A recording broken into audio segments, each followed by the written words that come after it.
What's going on, everybody, and welcome back to JJD TV. I'm your host Josh, and we are back for our 5 takeaways of the match we just saw, the cup tie between St. Pauli and Borussia Dortmund, in which Dortmund lost 2-1 and get dumped out. Bayern and Dortmund now out of the cup. This was their competition to defend, their competition to lose, and they had a toothless performance. So I got my 5 takeaways, guys. We're going to break it down. If you guys do like this series we do, be sure to drop a like on the episode now. Drop a sub as well if you're new around here, and let's get into the episode now.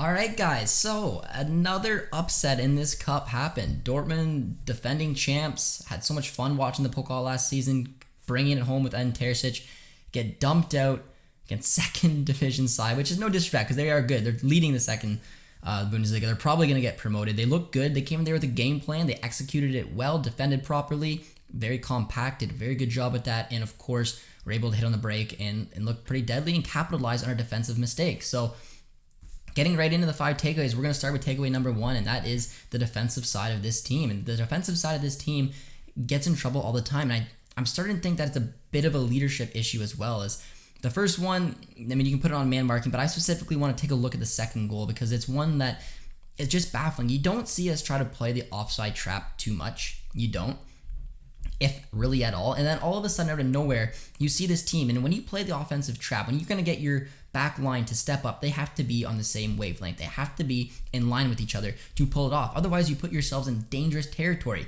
And this back line looked all over the place. And then they tried to step up. They got it way wrong, and then they had to backpedal and try to make up for it when it was just an easy cross and then an easy finish, and it was just terrible defending. On top of it, poor communication, and that back line had a lot of question marks around it to just gift away a goal like that.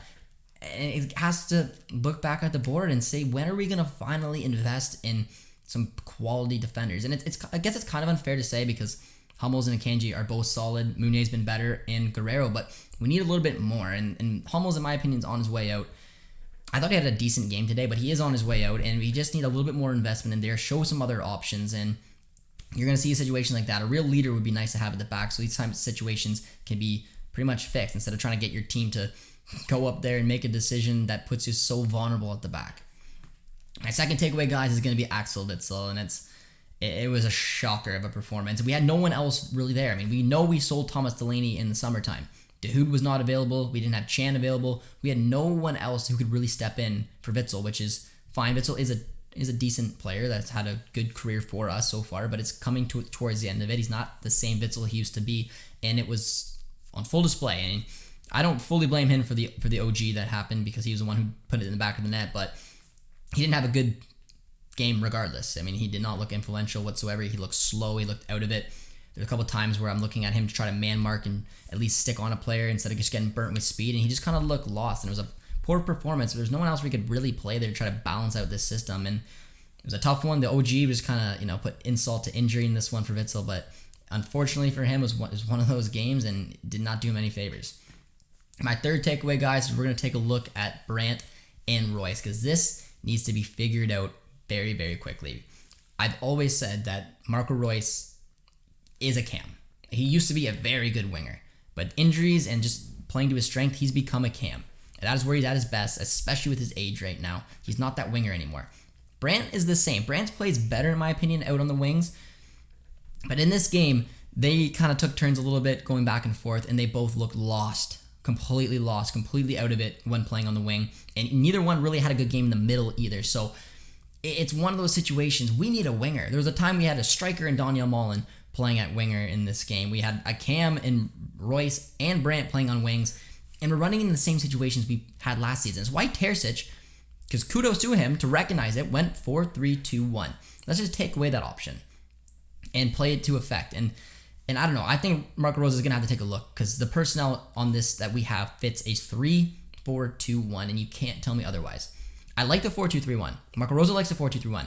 Our personnel does not fit it, and I'm sick of having a player that just looks completely lost because he's playing out of position. We have 3 cams. Gio, Royce, Brandt. That's why I was begging to shift out Brandt because I just thought he was the one who was going to move on, and now we only have to have 2, but we don't play that system. So maybe it's time for Marco Rose to go back to the training pitch, take a look, restructure this team around and try to get the best out of them. 3-4-2-1 is worth a look. And guys, my fourth takeaway today is going to be an interesting one because I didn't know if I wanted to make it all negative. And I think for the majority, because of this loss, I am going to make it all negative.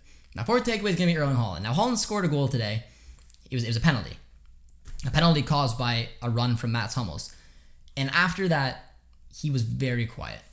He was very, very quiet. He broke his goal-scoring duck last weekend. I thought he was pretty decent in it. And then this one just kind of disappeared. The pitch didn't help. People were slipping all over the pitch, which I think is fair. But Haaland, after the comments that he had, put himself under a little bit more pressure, saying that the club's pressuring him. And then he comes out and puts in my opinion, a poor performance. The entire front four were pretty quiet. But I wanted to just single him out because he went out there with these bold statements after a 5-1 win in which he scored twice to come out there and say what he did and then show it up with, yes, he scored a penalty, but it was a toothless performance from Dortmund and pretty much everyone in company. So I just want to see what your guys' opinion is on that before wrapping up with my fifth and final takeaway, guys, which is going to be, it's a bit of game management, but it's just having an identity of what you're going to do when you're trailing in a game. Because towards the end of this game, I could have literally scratched my eyes out. Watching Zagadou and watching Malen whip in desperation balls was absolutely laughable. There has to be a plan. If you're down 2-1 towards the end of the game, if you want to put big men up front, I'm looking at Zagadou, I'm looking at Hummels, I'm looking at Meunier and Haaland to put the ball to put the ball back in the net from their head, then use Guerrero, use Brandt, use Royce to be on the sides, to play on the flanks and whip the ball in. If I was them, I would have Guerrero and Brandt and then Royce on the other side to make sure that your bases are covered. And it's not, this isn't on Marco Rose either. This is also on the players. Because in what world, Zagadou and Malen, are you looking at the ball there and being like, you know what, this is my job. This is where the qualities come in. Because Malen put in two of the worst balls you're ever going to see. It's not his strength, I get that, but then don't take it. Look around, play around. Don't force it for just something to clear it out. And then follow that up with Zagadou up there who's like, you know what, it's my time to put in the easiest grab lob ball you'll ever find. It was just, it's on the players and it's on Marco Rose. They had to figure it a way and have a structure. If you're chasing a game, what are you going to do? And in my opinion, Guerrero, Brandt, Royce touching the sides, whipping the ball in for your big men up front. And it just looked lost, and that's why you're seeing center backs and strikers whipping in balls and me crying about it. So it was not a good game. Kudos for getting the win, St. Pauli. You deserved it. You had a game plan. You stuck to it. You won it. And we have to really take a look at ourselves. A lot of question marks. Again, every time we think something good's going to happen, like a 5-1 against Freiburg, we find a way to open up those wounds. And it's just one of the things. I don't think Dortmund know how to adapt enough. A little bit that's on Rosa, a little bit that's on the players, guys. But thank you guys so much for coming in. The watch along coming in this video was a lot of fun. Let me know down below your comments and your thoughts of my takeaways, as well as some takeaways on your own. And if you guys, again, could be so kind, be sure to drop a like, drop a sub as well, and we'll see you guys next time. Cheers, friends.